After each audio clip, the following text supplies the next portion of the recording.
Isang atake sa akin is judicial killing. Ganon.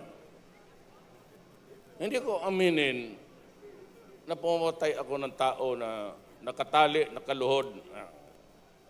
Pinakaduwag mong gawin yan. I mean, I cannot shoot a person dead na nakaganon. Lukuha dyan. Pero kung sabihin mo may pinatay ako, kukunti lang naman. Oro mga 1, 2, 3, 4, yun lang ganon. Alam mo kasi sa totoo lang, manako ako, ito seryoso na.